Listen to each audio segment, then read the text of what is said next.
আমি মাঝে মধ্যে কিছু সংখ্যক মানুষকে শক্তির মস্তক দিয়া আমি আল্লাহ পরীক্ষা করি কতটুকু বাড়তে পারো।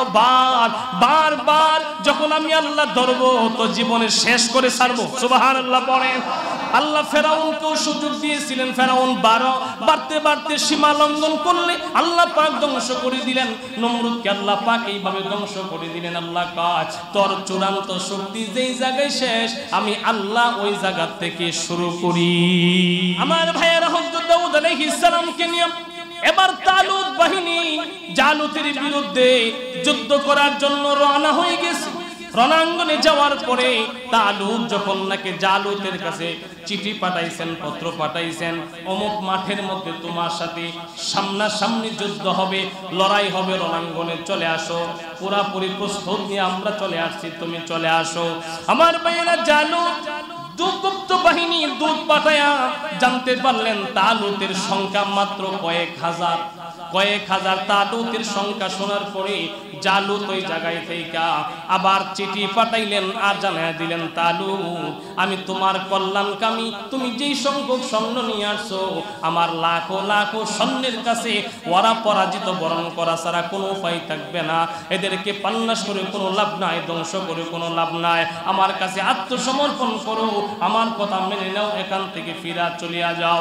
হযরত তালুত তখন ডাক দিয়া বললেন, শোনো, এই চিঠির প্রতি উত্তরে বলল, আমার সৈন্য সংখ্যা যদিও কম কিন্তু আমার কাছে এমন একটা অ্যাটম বোমা আছে, এমন একজন ব্যক্তি আছে, এমন একজন মানুষ আছে যার হাতের মধ্যে একটা অ্যাটম বোমা আছে, যার প্রতিবাদ করার কোনো ক্ষমতা দুনিয়ার কোনো মানুষের নাই। আল্লাহু আকবার বলেন। আল্লাহ পাক দাউদ আলাইহিস সালাম কিন্তু তার দলভুক্ত বানায়া দিয়েছেন।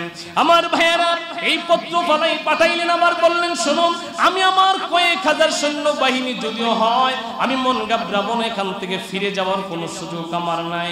তুমি যদি বাপের বেটা হও তাইলে তোমার সৈন্য বাহিনী নিয়ে আসো, যুদ্ধ করার জন্য আমি প্রস্তুত আছি। রণাঙ্গনের মধ্যে আমার ভাইয়েরা যুদ্ধের জন্য বাজনা বাজায় দেওয়া হলো, দামামা বাজায় দেওয়া হলো। বাজানোর পরে জালুত বীর বিক্রমের সাথে রণাঙ্গনে এসা বড় বড় হুঙ্কার ছাড়তেছে আর বলে, তালুত কারে পাঠাও, আমি একাই হাজার সৈন্যের মোকাবেলা করতে যথেষ্ট। আমার ভাইয়েরা, তালুত বললেন, আমার এই স্বাভাবিক কিছু সৈন্য সামর্থ্যের মধ্যে একজনকেই পাঠাবো।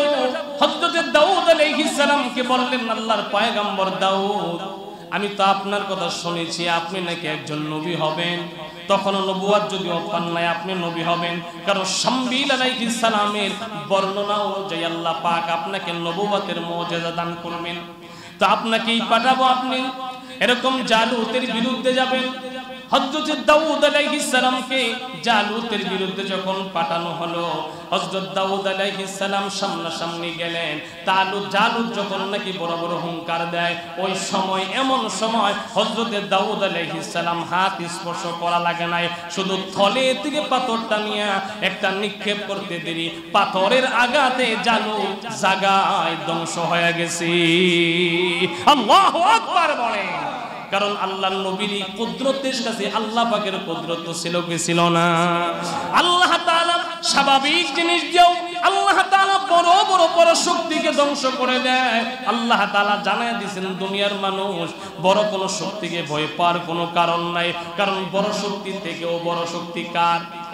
আরো জোরে কোন কার?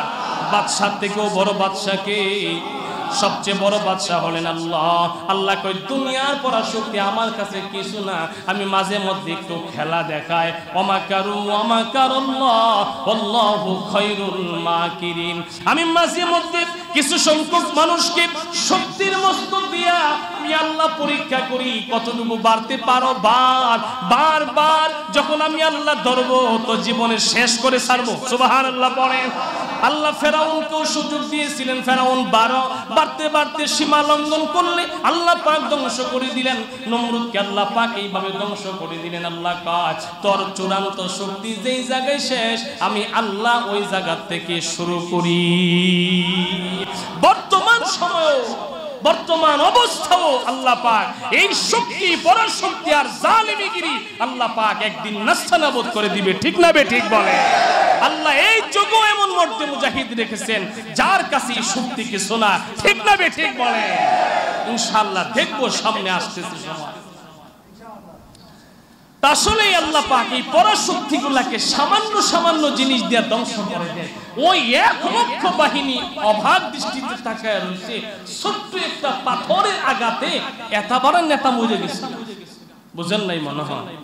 এত বড় বাদশা, এত বড় শক্তিশালী পালোয়ান, এই পালোয়ান সামান্য একটা পাথরের আঘাতে মরে গেল। আজীব লাগে তো ব্যাপার, আজীব লাগে তো ব্যাপার। রাসূল সাল্লাল্লাহু আলাইহি ওয়াসাল্লাম কোন এক যুদ্ধে একজনরে খালি সামান্য তীর নিক্ষেপ করছে, তীর খালি হালকা করে এই গর্দান দিয়া চামড়া ছিল্লা গেছে।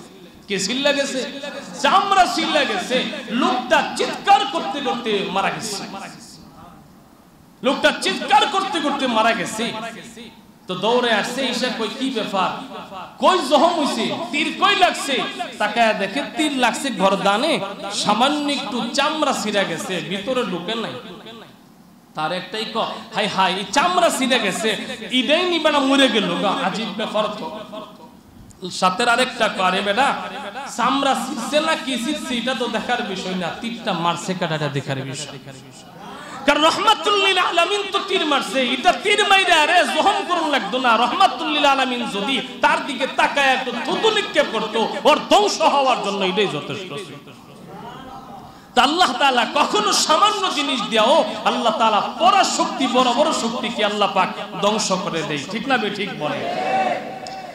আমার ভাইয়েরা, হযরত দাউদ আলাইহিস সালাম এই জালুতকে যখন হত্যা করে, জালুতের যে 1 লক্ষ বাহিনী, লক্ষাধিক বাহিনী ছিল, সব বাহিনী আত্মসমর্পণ করে ফেলছে।